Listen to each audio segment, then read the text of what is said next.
Hey, HerMoney crew, we have heard from so many of you that you just can't get enough of our mailbag segment. So we are shaking things up and adding more mailbag episodes to your feed. What does that mean? Well, they will be mailbag intensive. Sometimes we'll have listeners ask their questions live. Sometimes we'll do the Q&A with a member of our HerMoney team because I know from our survey that a lot of you have been missing Catherine, and other times Julia will be riding side saddle. We're even looking to bring on some special guests with specific areas of expertise and have them answer questions with me about those topics, like investing, what to do after a divorce, how to prepare for retirement, you name it.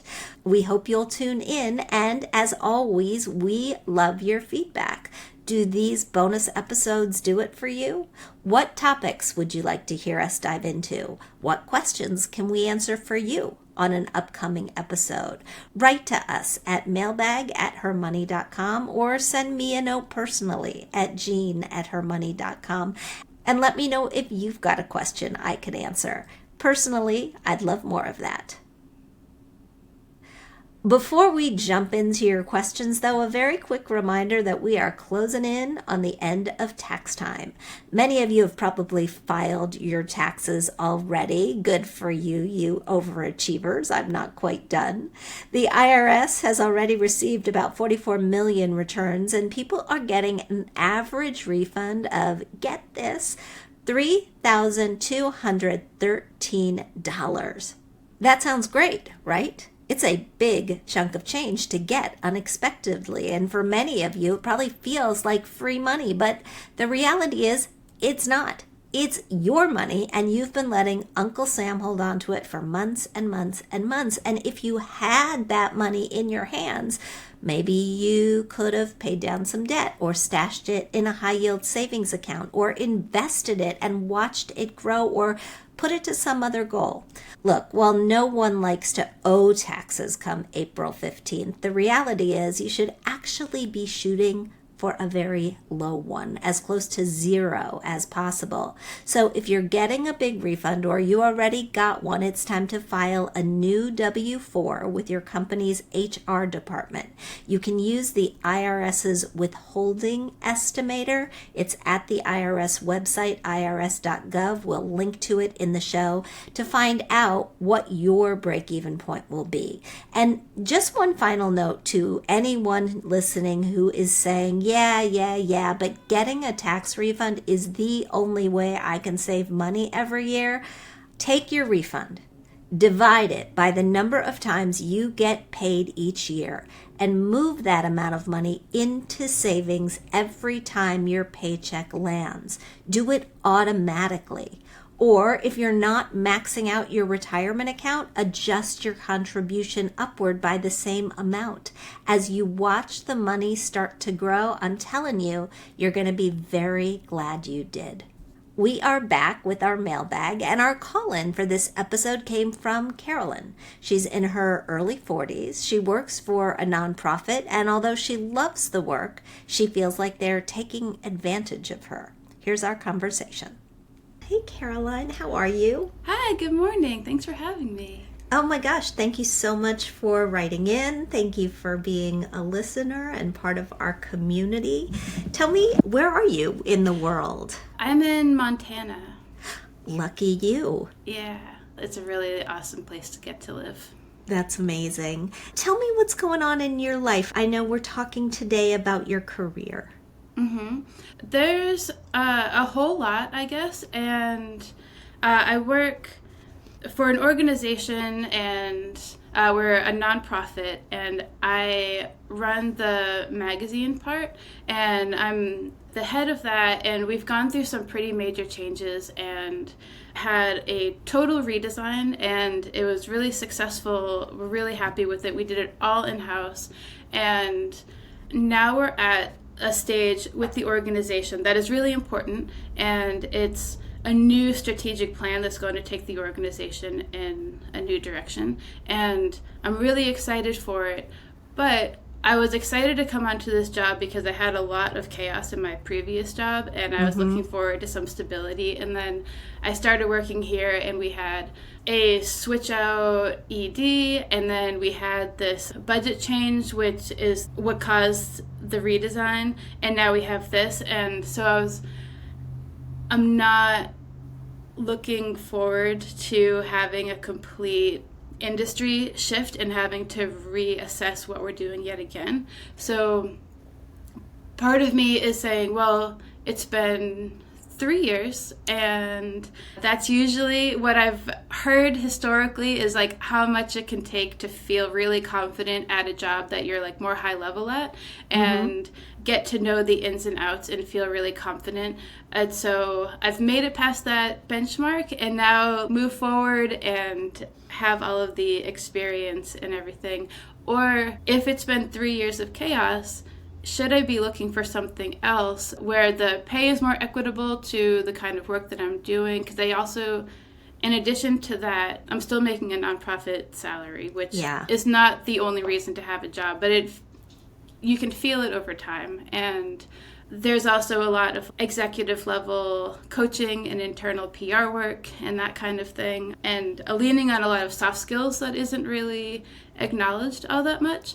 And so if there's something where I could be doing a little bit less constant work, then that would be nice. But at the same time, I do love my job. And so should I also just lean into that and embrace the chaos, so to speak, and see what happens? So a couple of things come to mind. First of all, I can totally relate. I grew up in the magazine industry, not the not-for-profit side of it, but the magazine industry overall, and it has been chaotic. I know from your letter that you're being asked, after redesigning the magazine and cutting the cost that it takes to produce it substantially, you are now being asked to go off paper and on digital, which is, as you can see from looking at so many of the national magazines, pretty much the way of the world these days. There's a saying that when somebody shows you who they are, believe them. I don't know that the digital first transformation which you're being asked to execute is going to represent an end to the chaos. I think you may work for an organization that is just inherently chaotic, maybe functioning a little bit more like a startup.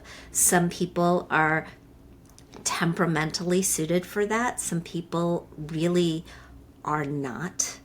And I think you have to ask yourself which you are. I mean, I have a sense from reading your full letter and just from hearing you talk about it that you'd be happier in a calmer environment. And then there's the issue of the money. You're single, correct? I have a partner, but we have, I guess, semi-split. We're not married, and we've both been divorced, and we've been together for a couple years, but because of my own financial issues in the past, and also his, that we kind of do our own thing and we communicate very well on like shared expenses. But I am really trying to save up money as an individual. Right. And I think that's important, particularly at this stage of your life. How old are you? 40. I'll be 42 shortly. So you've got to really get on it when it comes to saving for retirement. And if you are not able to do that on the salary that you're being paid, it probably is a good time to look for something that allows you to sock away more money. Now that could come from your current job.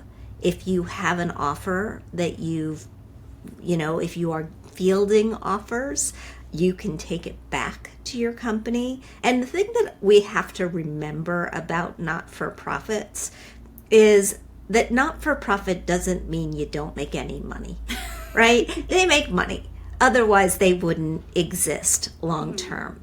And so it's perfectly acceptable to take an offer and go back to your current employer and say, I am being offered this. If you want to keep me, you need to step up. You need to match this. You need to pay me more. And maybe they will or maybe they won't. But if you're willing to walk to the other position, then you've got the leverage. 3 years is plenty long to be at a job and leave it. You're not going to get any sort of shade on your resume. Don't even think about that.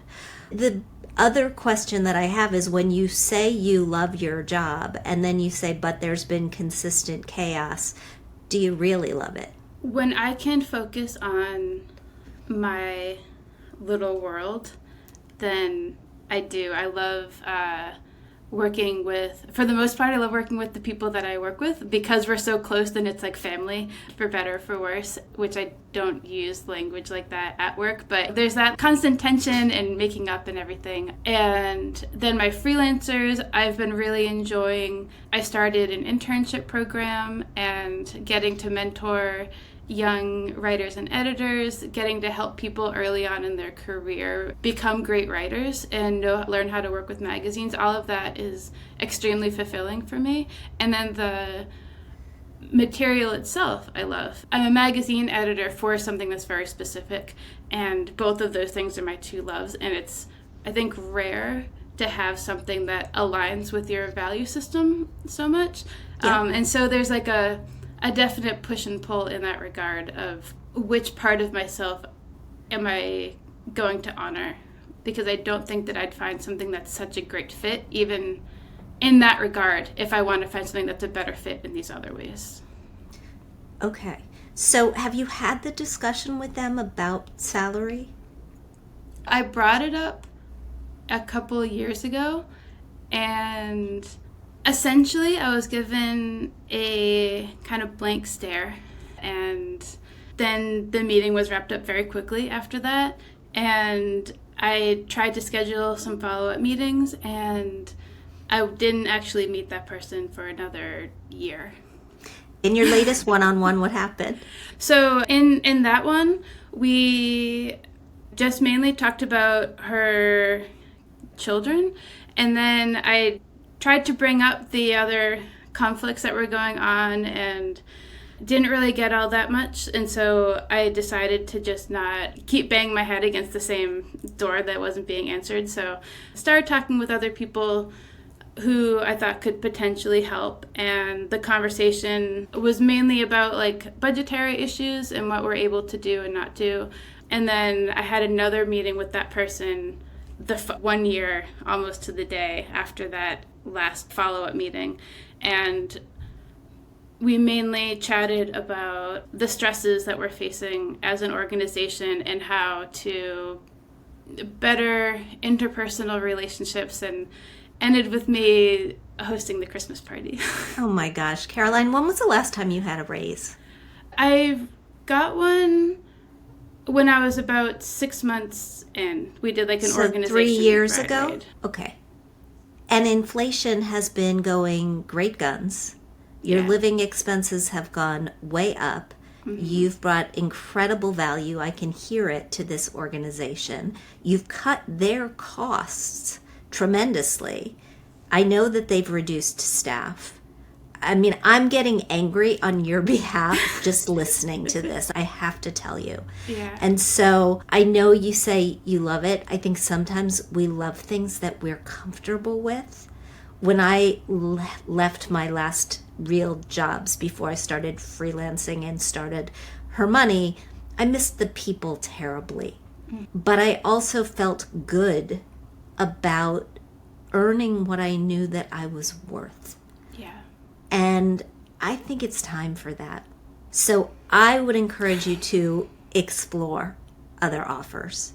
If you want to take those other offers back to your current employer and see if they'll match them, okay. But I think you know exactly who these people are right now. And I don't think that you are their priority. And that's terrible.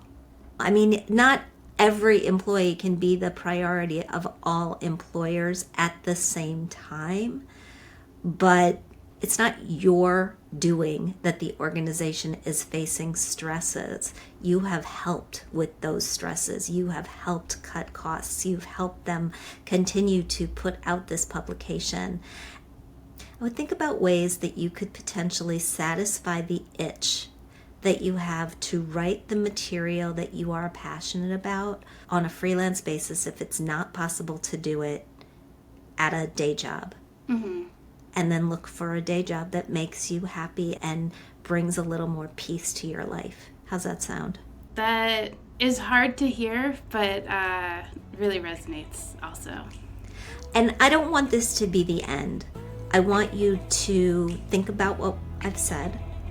I want you to think about if you're comfortable looking around and exploring these other offers. And then I want to talk again. So Haley, our producer, will set that up, figure out a way that we can see you through this challenge, and we'll hopefully find you a happier place. And maybe it'll be your current job, but with a little more acknowledgement of what you're bringing to the party. Thank you so much. It's truly an honor and so unexpected to have the opportunity to talk with you face to face. I can't express how much it means to me for you to take the time. My pleasure, and from one magazine person to another, I totally feel you. So let's see how this goes. All right, thanks so much for your time, Gina. I so appreciate it. You too. We'll talk again soon.